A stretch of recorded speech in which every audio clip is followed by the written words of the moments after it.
Pension breaking news. अगर आप भी एक पेंशन लाभार्थी है तो यह जानकारी आपके लिए बहुत ही महत्वपूर्ण होने जा रही है। आपको बता दें कि पेंशन में हाल ही में नए नियम लागू किए गए हैं। जी हां, पेंशन नए नियम लागू किए गए हैं जिसके अंतर्गत अब पेंशन भोगियों को कुछ महत्वपूर्ण कार्य करने होंगे, तभी उन्हें आगे पेंशन मिल पाएगी। फैमिली पेंशन अगर आप लेना चाहते हैं तो जितना जल्दी हो सके आपको कई महत्वपूर्ण कार्य करने होंगे। कौन-कौन से कार्य करने हैं, वह हम आपको इस वीडियो के माध्यम से जानकारी देने जा रहे हैं। और फैमिली पेंशन में कौन से नियम लागू किए गए हैं, किन नियमों में बदलाव किया गया है या फिर कौन से नए नियम लागू किए गए हैं, इस वीडियो के माध्यम से आपको तमाम जानकारी दी जाएगी। अगर आप एक पेंशन लाभार्थी है और परमानेंट पेंशन को लेना चाहते हैं, तो आपको इन सभी नियमों का पालन करना अब बहुत ही जरूरी होगा। चलिए वीडियो को शुरू करते हैं और आपको तमाम जानकारी देते हैं। अगर आपने अभी तक वीडियो को लाइक नहीं किया है, वीडियो को लाइक कर दीजिए, शेयर कर दीजिए। चैनल पर आप पहली बार आए हैं तो योजना ऑनलाइन फॉर यूट्यूब चैनल को आप जरूर सब्सक्राइब कर लीजिए। चलिए वीडियो को शुरू करते हैं और आपको तमाम जानकारी देते हैं। देखिए, केंद्र सरकार ने सरकारी कर्मचारियों के पेरेंट्स के लिए फैमिली पेंशन के नियमों में बड़ा बदलाव किया है। अब अगर किसी सरकारी कर्मचारी की मृत्यु हो जाती है और उनके पेरेंट्स पेंशन ले रहे हैं, तो दोनों को हर साल अपना लाइफ सर्टिफिकेट यानी कि जीवन प्रमाण पत्र जमा करना अनिवार्य हो गया है। यह कदम इसलिए उठाया गया है ताकि पेंशन सही दर पर और सही व्यक्ति को मिले, इसमें कोई भी धोखाधड़ी ना हो, पेंशन लाभार्थी को सही समय पर पेंशन का पैसा मिलता रहे और सही व्यक्ति तक, जो जरूरतमंद पेंशन लाभार्थी हैं, उन तक ही यह लाभ पहुंचे।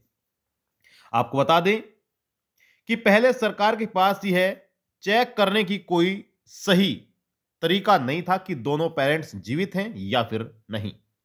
इसके कारण कई बार 75% दर वाली फैमिली पेंशन एक पेरेंट्स के निधन के बाद भी जारी रहती थी, जबकि नियमों के अनुसार एक अभिभावक के जीवित रहने पर पेंशन की दर 60% हो जाती है, यानी कि 10% उसमें से घट जाती है। अब देखिए, अब ऐसा नहीं होगा। अब जो पेंशन लाभार्थी हैं, जो फैमिली पेंशन लाभार्थी हैं, उन्हें अगर दो पेरेंट्स हैं, दो पेरेंट्स में से एक की मृत्यु हो जाती है तो ऑटोमेटिक 10% घट जाएगा और 10% घट के उन्हें 60% पेंशन मिलना शुरू हो जाएगा।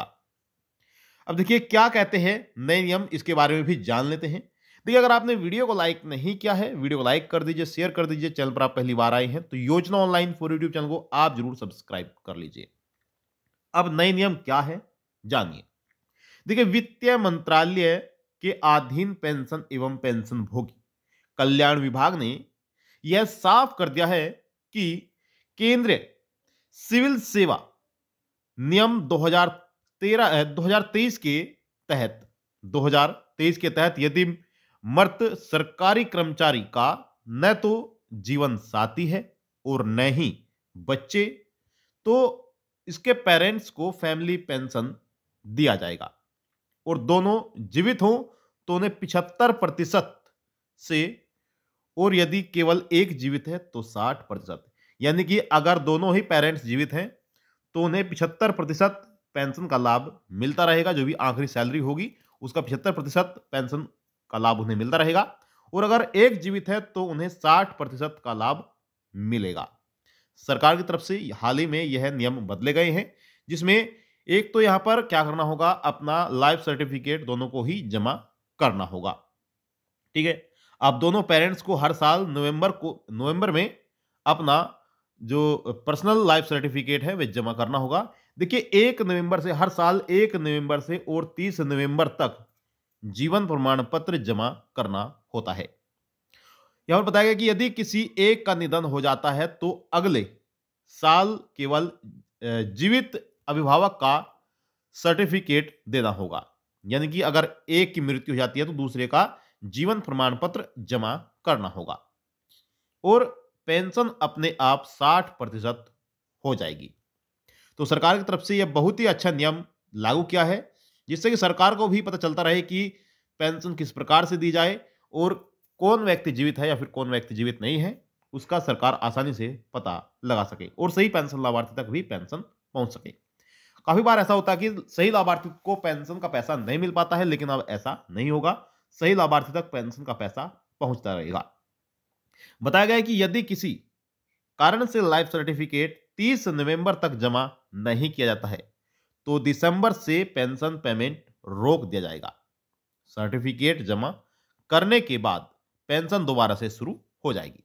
यानी कि अगर आपसे जो तारीख है वह छूट जाती है तो आप अपना जीवन प्रमाण पत्र उसके बाद भी जमा कर सकते हैं, और जैसे ही आप अपना जीवन प्रमाण पत्र लाइफ सर्टिफिकेट जमा करते हैं तो फिर पुनः आपकी पेंशन को चालू कर दिया जाएगा। देखिए, आपसे निवेदन करते हैं कि अगर आपने अभी तक योजना ऑनलाइन फॉर यूट्यूब चैनल को सब्सक्राइब नहीं किया है तो चैनल को अभी सब्सक्राइब कर लें। अब देखिए, दोबारा शुरू कर दी जाएगी पेंशन, लेकिन रुकी हुई पीरियड्स की रकम वापस नहीं होगी। जी हां, मान लीजिए आपने 2 महीने पेंशन लेट कर दी है, तो जो 2 महीने पेंशन की रकम होगी वह 2 महीने की पेंशन आपको नहीं मिलेगी। जब से आप अपना यानी कि जब आप अपना लाइफ सर्टिफिकेट जमा करेंगे तब से ही फिर से आपकी दोबारा से पेंशन आपको मिलना शुरू हो जाएगी। तो आपको यह ध्यान में रखना है कि आपकी जो पेंशन है ना रुके, और यह आपका जीवन प्रमाण पत्र जमा करने की वजह से ही हो सकता है कि अगर आप अपना सही समय पर जीवन प्रमाण पत्र जमा कर देते हैं तो न तो आपकी पेंशन रुकेगी और न ही आपकी पेंशन कटेगी। ठीक है, तो आपको ध्यान रखना है कि जो फैमिली पेंशन धारक हैं, जो फैमिली पेंशन ले रहे हैं, चाहे वे दोनों पेंशन ले रहे हैं पेरेंट्स या फिर एक पेरेंट्स पेंशन ले रहा है, तो उन्हें अपना लाइफ सर्टिफिकेट जीवन प्रमाण पत्र सही समय पर जमा कर देना है ताकि उनकी पेंशन ना रुके और उन्हें परमानेंट पेंशन मिलती रहे। देखिए, सरकार की तरफ से वैसे तो कई बार नियमों में बदलाव किया जाता है, लेकिन यह नियम जो है फैमिली पेंशन के हैं। जो सरकारी कर्मचारी हैं, जो रिटायर हो चुके हैं, केंद्रीय कर्मचारी हैं जो रिटायर हो चुके हैं, उनकी फैमिली पेंशन जो है प्राप्त कर रहे हैं। ठीक है, क्योंकि यह फैमिली पेंशन तभी मिलती है जब पेंशन धारक की यानी कि जो कर्मचारी है उनकी मृत्यु हो जाती है और उनके जो नॉमिनी होते हैं, जो वारिस होते हैं, उन्हें ही पेंशन दी जाती है। तो ये थी आपके लिए महत्वपूर्ण जानकारी। आई होप आपको जानकारी अच्छी लगी होगी। आपसे निवेदन करते हैं कि अगर आपने अभी तक वीडियो को लाइक नहीं किया है, वीडियो को लाइक कर दीजिए, शेयर कर दीजिए इस वीडियो को जैसा ताकि और भी पेंशन लाभार्थी यह जानकारी प्राप्त कर सकें और अपना लाइफ सर्टिफिकेट जमा कर सकें, क्योंकि अभी नवंबर महीना ही चला हुआ है और जीवन प्रमाण पत्र जमा किए जा रहे हैं। अगर आपने अभी तक अपना जीवन प्रमाण पत्र जमा नहीं किया है तो आप अभी अपना जीवन प्रमाण पत्र जमा कर दें। देखिए, योजना ऑनलाइन फॉर यूट्यूब चैनल के माध्यम से आपको जो भी जानकारी दी जाएगी सही समय पर सही सटीक जानकारी दी जाएगी, जिससे कि आप अपना कार्य और लाभ सही समय पर कर सकें। तो ये थी आपके लिए महत्वपूर्ण जानकारी। वीडियो को लाइक करें, शेयर करें, चैनल को आप जरूर सब्सक्राइब कर लें। जो भी जानकारी हमें केंद्र सरकार की तरफ से, राज्य सरकारों की तरफ से या फिर मीडिया रिपोर्ट की तरफ से मिलती है, वही हम आप तक सही समय पर ला पाते हैं। तो मिलता है आपको नेक्स्ट वीडियो में, तब तक के लिए जय हिंद, जय भारत।